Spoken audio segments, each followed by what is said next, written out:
Hello and welcome back to my channel and welcome back to my Dune Awakening content. I'm so excited that you joined me today because I want to talk about something that is really troubling me about server design. And no, I'm not trying to be a naysayer, because if you have been watching my content, you know that I'm totally thrilled about this game. I'm totally obsessed with it. I love it. I cannot wait to play it, but there is one thing that is really bothering me about this whole server design setup, and I want to talk about that today. So I appreciate you watching my content, and if this content has, been interesting to you, or you possibly learned anything today, I really would appreciate it if you click the subscribe button and hit the like notification, and also tick that bell so that you can make sure that you're notified every time I make Dune Awakening content, because if you like it, then you want to know when I make more, and I would really appreciate that. Thank you very much. It helps me out greatly. So I want to go ahead and use some of the material from the Dune Awakening live stream #1 pre-orders and QA. This is the interview that Natasha and Oleandris did with each other about the game, and they revealed a lot of good information. The thing that I'm focused on with this discussion, though, is their discussion about how the servers work, because that's where I'm kind of foreseeing a problem. And it's, the more I think about it, the more it worries me, honestly, because there is, from my experience, a big issue here that I think they're downplaying, and I hope that they really take more time to look at this issue and give it more thought than I think they have. I mean, I'm not trying to say that I know better than them, because I'm not a game developer, I'm not a network administrator, so, the only thing I really have to go on is my experiences from playing survival MMO style games in the past that had differing types of server setups, and the pains and the good things about the way those were done in the past, and I'm kind of foreseeing a problem with the way they have this set up. So let's go ahead and let's listen to their interview, and let's kind of see what their thoughts are on this whole process. Let me turn my volume up just a little bit where you can hear it. So yeah, another thing that we actually were seeing here and there is like that people were a little bit afraid about Head Start, and like what happens if like some of my guild members start early and I can't. Will I still be able to play on the same server, right? That's one of the things that players were a little bit concerned about. So we do actually have a little bit of an image here, and Oleandris can maybe elaborate a little bit on this. Yes, we have a blog post about this topic as well, so there might be some, you can go and search it up. But basically, what you see there is the Haga Basin is where you start.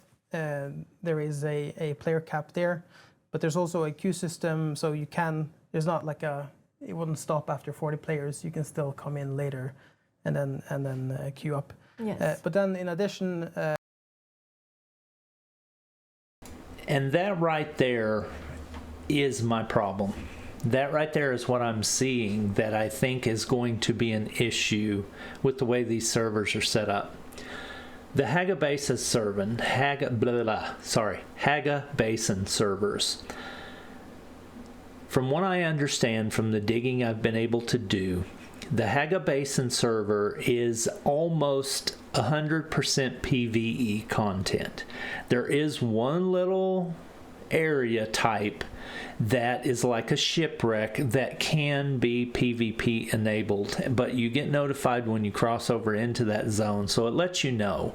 But for the majority of the content on Haga Basin, it is PvE content. That is also where you are able to build your bases.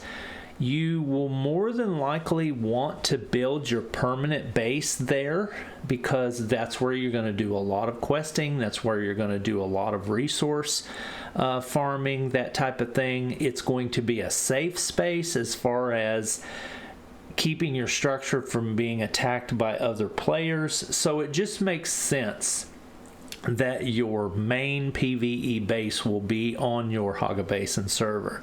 It also kind of makes sense that your main guild base will probably be on Haga Basin as well. So if you're someone like me that's going to be a guild leader and you're going to have a troop of other people that are playing with you, I'm more than likely going to set up our guild focused base on that server, because that's where everybody in my alliance or guild will be able to go to that base and use the shared resources, use the shared crafting stations, have a place that they can, store their gear or, contribute to the resource pools that we're trying to build up as a guild, so that we can help everybody further their progression. So that's a nice safe space for that to be. But the problem that I'm seeing with this, based on experience that I've had from the past, is that they have said that there will be many Haga Basins, but the problem is the one that you join with your character will be your home Haga Basin server, and that means that that is the only place on Haga Basin that you can build. You can only build on what is going to be your home Haga Basin server. Now, yes, you can also build in the deep desert, and the social hubs, I'm not really sure if they allow building at the social hubs, because I don't really know if that's been said or not. But the deep desert, yes, you can build in the deep desert. But the problem with the deep desert is your base will get wiped once a week, and it more than likely could get wiped more frequently than that if the players decide they take a liking to beating you down. So that's not really a good place to build a base. So with the restriction of you being locked to that one Haga Basin server that you join at start, that creates a problem, because they're saying that on every Haga Basin server there is a maximum of 40 players each that can be online on that Haga Basin server at any one time. I understand completely why they're doing this. They're trying to distribute the server load so that players have a good experience. I totally get that, and I understand why they would want to do that. But here's where the problem is. Whenever your Haga Basin is full, you immediately go into a queue that then gives you the ability to log in whenever somebody drops and there's an opening. You have no idea how far down you are in the queue. As far as I know, I don't know if it lists you as far as you are the 32nd person in the queue or whatever, and you can see it count down as people get on and get off type of thing. I don't know how that's going to work. But one of the other problems with the way they've designed this system is that guilds themselves have a 32-person cap. That means that a guild can possibly have 32 members. And it behooves the guild to make sure that all their people choose the same Haga Basin server so that they can all take part in the building effort and the sharing of resources and the utilizing of the guild base. If you have 10 of your people on one Haga Basin and the other 22 or whatever on another Haga Basin, then guess what? When you guys want to log in and play together and utilize the guild base, you're not going to be able to. Only the ones that are based on the Haga Basin server where the guild base is built that they started on will be able to utilize that resource. So what does that do? Well, if you're unlucky enough to choose a Haga Basin server that has a very active guild that easily fills their 32-player cap and has a majority of people trying to log in every day, guess what? That only leaves you, at most, 15 to 8 slots to be able to hopefully get. And that's not even counting the other random people that want to play, or possibly the other guilds that are part of the server. If this game takes off like I hope it will, there could be multiple active guilds that call one Haga Basin home, and then guess what? That means you don't get to log in and play when you want to. I'm somebody that wants to play a lot. Okay, so I have a feeling that eventually I will be able to get on. Do I like it that I will have to wait in queue? No, I don't like that at all, because my time is very precious to me, and when I want to play, I want to play. I don't want to sit in a queue for 3 hours when I had a chance to play and do some tasks before work, and now I got to leave and go to work and I couldn't even get on. That is going to be very, very frustrating. What that's going to do is that's really going to piss me off as a player. Now, sorry for my French and sorry to be so bold about that statement, but I know for a fact, as someone who has played survival games before, like Ark, Survival Evolved, and Survival Ascended, I have seen times when the servers were full and I could not get on for days. And that was ridiculous. And with such a low cap, like 40 people, and guild caps that can be anywhere from 32 people, that's just asking for this kind of a situation. I get it that they want to keep the player experience good by keeping the lag down, by limiting the amount of players running around on a map.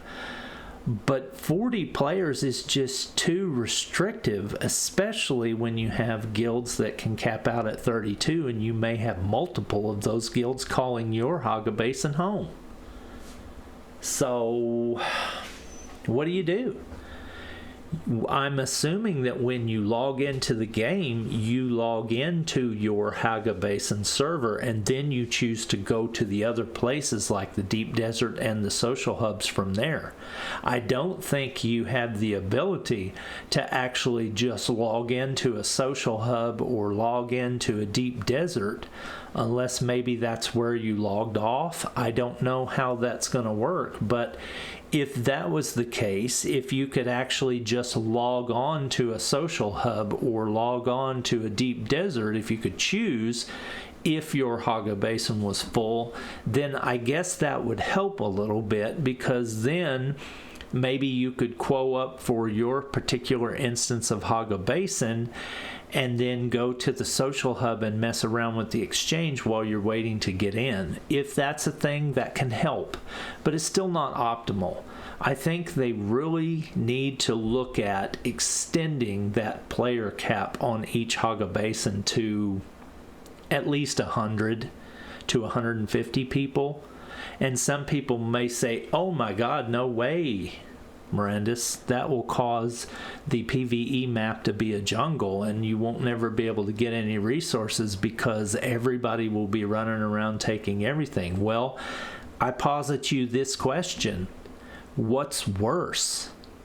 Not being able to get on the game at all because you're constantly having to wait in queue because you picked badly when you picked a Haga Basin and you've got multiple active alliances trying to get in? Or getting in when you need to and just having to fight it out for some resources. At least you're in the game and can do something at that point. So, I don't know what's worse. I'd be interested to hear your thoughts on this in the comments. What do you think is a better option? What do you feel about this whole situation? Because I'm telling you, I'm not liking the look of this. Because I'm somebody that is interested in doing solo play for myself on the off times when my guild can't really do anything together and I have content I want to make that's solo and all that stuff. But I also want to do guild play. And from what I've been able to understand from the best description of how the Haga Basins work is you will be able to join your friends' Haga Basins if you group up with them, which means that you can probably do some content together, like PvE content, But the problem is, once you disband that group, you're immediately kicked back to your home Haga Basin server, from what we've been told. And it posits the question of, if you do content on somebody else's Haga Basin server, what happens to the loot you gather from that content that you're doing together? When you open up those chests and you take all those components into your inventory, when you get kicked back to your home Haga Basin server, do you actually get to keep that loot? Or does it stay on the server it was originated from? Those are questions that really need answers, because they really do affect the play experience that you're going to have. Because if you go to a friend's Haga Basin server and group up with them to play some content and you can't keep the loot, guess what? Nobody's going to do it because everybody needs that loot. That's the whole point of playing a game like this, so that you can acquire loot and grow and progress. If you can't keep the loot, then you're not going to do it. You're just going to stay on your version of Haga Basin, and you're going to try to find a pickup group, or hopefully get some of your alliance people in to group with, and you're just going to struggle through it, and you're going to cuss every day when you have to sit in quo. So this is a real issue that needs talked about, and I want to stress again the fact that I'm not just trying to be a negative Nancy. I'm not trying to crap on the game before it even gets released, because I love this game. There are so many things about this game that I find so revolutionary and so interesting and just exciting, but this whole Haga Basin thing has really got me worried. I like the sound of the deep desert, how they've stitched and meshed the servers together to allow a lot of activity on the deep desert. I like the idea of the social hubs. However, I would much rather see the social hubs on the same Haga Basin with you that everybody can go to. I don't know. I just don't know enough about server structure and network administration to really know what's the best option, but I just feel like this Haga Basin thing with a 40 player cap and quo system is just not the best choice. It just really sounds like it's going to be a problem to me, and I want to hear what you have to say about it. But for right now, let's go ahead and watch the rest of this video, and we'll see the rest of what they have to say about this. To those Hagga Basins that are instanced there, you also have the social hubs and the deep desert, which is a shared instance between the entire world. So I don't think that should be a big concern, really. I think there will be a good chance that you'll be able to play with your friends for sure. Yes, like basically, it's not like the Haga Basin instance that your friends start playing on will be full and you won't be able to join at all. It will just... Okay, so that statement she made just then, where she said it's not like the Haga Basin instance will be full and you won't be able to play with your friends at all, I don't really think she understands what is really going on with this whole setup. It may be, and I don't want to infer anything on her play testing experience in the game or anything like that, but a beta testing group client and a live release client with 50 times the amount of players is a big difference. So I honestly don't think that it sounds like that she really gets it about how big of a deal this could turn into being. So yeah, I'm just gonna kind of say that. Just potentially be a queue if it's like super busy, right? Yes. And then we've also seen, of course, concerns about the deep desert and how, like, people, how does that work? Yeah, I think we've talked a little bit about that as well on the blog and in different videos. But yes, so the deep desert is a. Did you know you can AFK Bloods and... Sorry about that commercial busting in right there. I forgot to put it on loop before I started watching this, so we wouldn't have that happen. My apologies. 3x3 server grid. So you go there, it's the single same instance for all of the Hagga Basins. So when you're getting to the end game and you participate in the Lance Rad, I'm not going to go into that, but which is one of our endgame systems. You might all be going to the deep desert fighting for the same reason, or the same resources, the same territories, and then it's basically a gigantic map that's 9 times the size of Haga Basin, and you go there and you'll meet other people from other Haga Basins as well and fight over that. And it's the majority of it is PvP, so it's the bottom layer where you enter the map is where it's PvE, so you can go in there in safety, gear up, build your outpost and start getting ready, and then you can go out and you can have those PvP skirmishes out in the deep desert. There is some concern I think I've seen around people. Oh, what if I'm PvE player mostly? Can I still participate and go to the deep desert? Mm-hmm. We've seen this in the beta though. Like people who are PvE players actually go out in the deep desert and they still manage to lurk around and get some stuff out there. Yes, tip their toes basically into PvP. So it's not that scary, like as long as you don't go like where all the big guilds just fight it out and stuff. So still, like there's still opportunities for like solo players specifically as well, but also like PvE players specifically. So and there's also what I think is very cool is that there's lots of different opportunities and things that a PvE player can actually contribute to the Lanzarote. It's not just PvP. Correct. But more on that later. Yep. So there's a lot of things there too. But yes, I do think. Okay, so now that we've solved that part of it, there is that fear that I have. I think it's a really serious concern. I know that they've taken their server structure seriously. I don't doubt that a minute. And I'm not trying to infer that they don't know what they're talking about or anything like that. I think that just kind of based on how she responded to, don't have any fears that you won't be able to play with your friends type of thing, I think they're kind of glossing over just how big of an issue this is going to turn into and how unhappy it could possibly make the players. Because nothing is going to make me unhappier than 2 things. If I can't play with the people I want to play with because they can't get on the server with me, and if I can't get on my server. Those are the 2 things that are going to make me the unhappiest about this game. And this setup that they have now with this 40-player cap and limited to your starting Haga Basin server is really concerning. So I just wanted to throw that out there and see what you thought about it.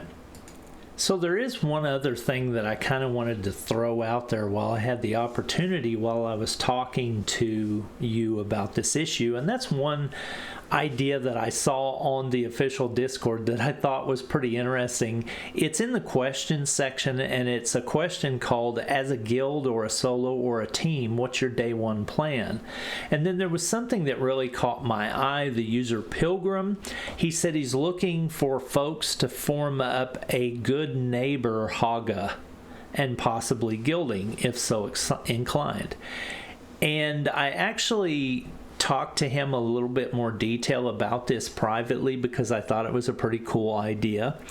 And what his basic mindset is of course he wants to, get his own group together on a Haga Basin, but he's looking to try to gather people from the Discord that have a certain mindset to try to plan to join one Haga Basin together.